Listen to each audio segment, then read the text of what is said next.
What's on, ladies and gentlemen? My name's Ross, I like games, and today we got a bunch of news for the One Piece TCG that we need to be having a little bit of a look about. So let's have a little bit of a look about some of the news from the One Piece TCG. Sound like a deal? Excellent. Let's get rolling. Starting off with this very exciting image. Also, there's an FAQ we need to have a quick look at in a minute, which is super important. But starting off with this image, the One Piece card game Treasure Boosters set. And in traditional TCG fashion, this wasn't officially revealed on the website or anything like that. No, it went up for pre-order on Hot Topic. And that's where we get the image from. But with a pre-order image on Hot Topic, we also get a little description as well. One Piece Treasure Booster Set. The Treasure Booster Set OP-01 to OP-05 is a special offer featuring a random assortment of the most popular booster packs from the OP-01 to OP-05 series. It's not the most popular, it's all 5 of them, as well as an exclusive promo card. This set offers players the opportunity... I'm not going to keep reading, this is terrible copy. But the point is, there are 4 random boosters from OP-01 to OP-05. It is not the most popular, it's all of them. Well, obviously, you're not going to get all of them in one because you only get 4 and there's 5 available. But this is kind of awesome. 4 boosters and a promo. Do you want to see the promo? Yeah, me too. No idea what the promo is, but there is a promo coming, and that alone is pretty cool. So we don't know what the promo is. Hopefully it's going to be something nice. I don't think I've seen anything to suggest that it's one of these 7 promos or anything like that. It seems to be, and I'm not guaranteeing this, but from what we've seen, it seems to be that there is a promo for the Treasure Booster set, and that's just the one that you get. So that's pretty cool. Could end up being a random magazine promo, more on that in a minute, that is mechanically unique. Could be an alternate art, there's always plenty to choose from. But either way, the Treasure Booster is coming, and that's rather nice. We don't have a proper release date for this yet. And we know it's coming in August, because it's been listed on the official website with no image or anything silly like that. But it has been listed on the official website as coming in August, so we know it's coming. That's going to be lovely. And it's something I'm kind of excited about, honestly. The promo's probably going to end up being really cheap, because there's going to be one in every one of these sold. And you don't need these, it's just random old packs. But this is cool. Obviously, OP-01 and OP-05 are the best of them. But there's just a lot to get excited about here. I like these. These make me happy. What else makes me happy? Magazine promos. And there is another magazine promo, which is coming in next month's V-Jump. It is a Dracul Mihawk. Now, this is one of those situations where there's quite a lot of misinformation going around due to translation issues. This is one of my favorite things in every magazine. Every time I buy a Japanese magazine, I flick to, the back, although it's really the front because of the way you read Japanese magazines, and I look at what's coming next month. And this is the October issue of V-Jump, but don't read too much into that because the October issue comes out much earlier than October. And it shows a bunch of cards. Now, it does talk about alternate arts of that lore, that Luffy, and that Killer and Kid. They are not included in the magazine. If you have a look down here, you can see there's a 600 yen deposit they talk about. Essentially, this is a mail-in promotion, like they've done before, where you pay 600 yen and hopefully you get alt arts of these cards, which is cool and lovely, but not necessary. What is new, however, is the Dracul Mihawk. There is a brand new Dracul Mihawk card included. It literally says Dracul Mihawk included card. We don't have any other information, so, Oh no, that's a lie. We do have extra information because it literally says Cross Guild. In these little brackets down here, it literally just says Cross Guild. So actually, we do have a little more information, and that's really important. I hadn't even noticed that until I was recording the video. But remember, the buggy leader from OP-09 is an underwhelming leader unless we get a bunch of Cross Guild cards. It's got an activate main, rest 5 Don, and trash a card from your hand. That's a lot. But then you get to play a Cross Guild card from your hand, which is awesome.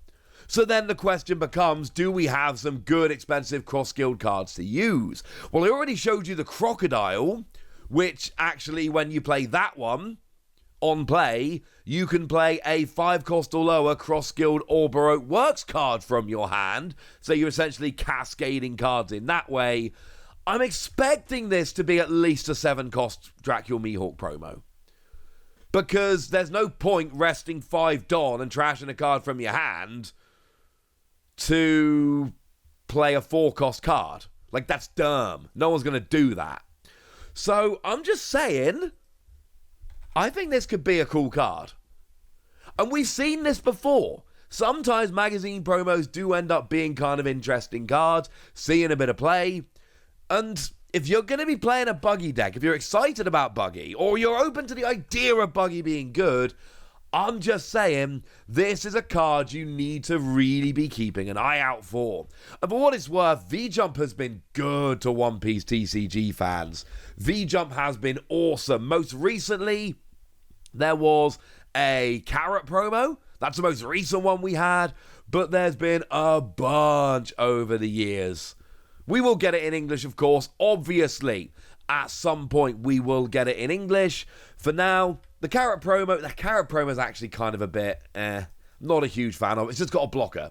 2 cost, 2,000 power. Like, if you're playing Minx, this is a 2-cost blocker in Minx. But nobody's playing Minx. Although, I do need to point out, and I love that they do this with magazine promos. The Minx promo that we got, the Carrot, was blatantly released alongside OP-08 to go with the Carrot leader, and this is clearly coming alongside OP-09 with the Buggy leader. I kind of love that they're doing this. I think this is a really cool way to do it.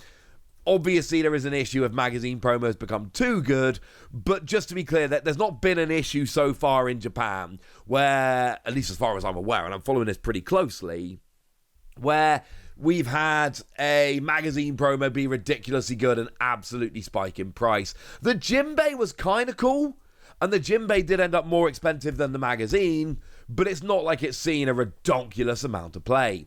If anyone's wondering, a Jinbei, also a V-Jump promo, that was in the January issue of this year, where they also had a mail-in promotion for some Dragon Ball Heroes cards.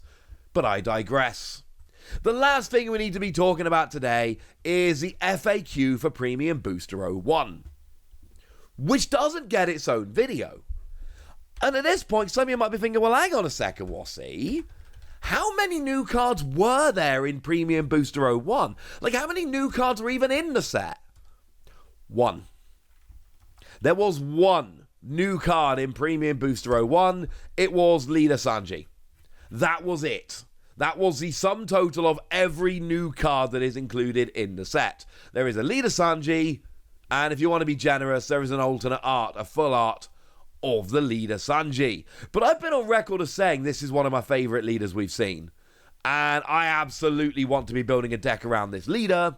And what we've got is Activate Main. Once per turn, you may give Rush to one of your 8-cost or lower characters that does not have an on-play skill. I adore this. You don't have to trash a card in your hand. You don't have to pay any Don. You literally just give Rush to one of your characters once per turn. You don't need to rest Sanji. It's just a free Rush on one of your characters that doesn't have an on-play skill every turn. I absolutely adore this. I can't promise it's going to be good, but I can promise you I'm going to test his little socks off. So with all of that borne in mind, what have we got in terms of an FAQ? Well, obviously, it is just a couple of questions about this Sanji leader. But they are still questions we need to have a little bit of a chat about. 4 questions, all Sanji, and obviously it's all down to, whoa, can I get Rush in this situation? So, can a character with a cost of 8 or less who has an on-play and when attacking effect, i.e. one that activates both when you play and when you attack, can you use it then? No! It's still got an on-play skill. It might have an on-play and when attacking a skill, but no, it doesn't count. Obviously not. It's still an on-play skill. So Cavendish from me, I couldn't find an example in red. Let me know if you can find one in the comment section. Obviously, you can't play Cavendish with Sanji, all right? Because Cavendish is green, but it's just an example of the kind of thing I'm talking about. It's a skill that activates on play and when attacking. If we have one of them for red, would it be able to get it? No! Because it's still got an on-play skill. It might be an on-play and when attacking skill, still an on-play skill. Okay, well, let's say it's your first turn and you play a character. Can you get Rush? There's 1 and 2 cost characters out there. No. Well, technically it gets Rush, but it still can't attack. Sorry about that. It would technically gain Rush, but it can't attack because you cannot attack on your first turn. This is something we talked about before with Sanji. We've never had a situation where you can have a character with Rush on turn 1 before, but no, it's very clear you cannot attack on your first turn. Sorry about that. Gutted, I suppose, but it's not how it works. What about a character like Karasu, for instance, who does have an on-play skill, but only if your leader has a Revolutionary Army type, and then you give one of your opponent's leader or characters minus 1,000 power for the turn. Well, Sanji isn't Revolutionary Army, so can you give Karasu Rush? No, because it still has an on-play skill. It can't use the on-play skill because you don't have a Revolutionary Army leader, but it's still an on-play skill. You can't do it. I'm going to give you one more example, and I think you can see where we're going with this. What if you have a character that has an on-play skill that only activates if you trash a card from your hand? Like Curly the Dan from OP07, for instance. What if you play Curly the Dan, but you don't trash a card from your hand? Well, you can't use the on-play skill if you haven't trashed a card from your hand. So then can you get Rush? No! Because you still have an on-play skill. If you have an on-play skill, you don't get Rush with Sanji. Even if it's dependent on a particular kind of leader, or it's dependent on another action, or it's also a when attacking skill or anything like that. If it's got an on-play skill, it doesn't gain Rush with Sanji. We good? Excellent. Because now I've told you about the new magazine promo that's coming, I've told you about the treasure booster and what we know, and I've told you about the Sanji FAQ, so now it's over to you guys. Tell me what you think about all of this in the comment section. Go nuts! Be nice! And then make sure you like this video, subscribe to this channel, follow me on Twitter at Lawasi. That's where we talk about One Piece and a bunch of other card games. And please do consider checking out patreon.com/PTCG Radio, where you can support the channel, get some bonus podcasts, and all kinds of fun things. But by far the most important thing, as always, look after yourselves till next time, would ya? Thank you very much for watching. My name's Ross, and you've been watching Wasi Plays.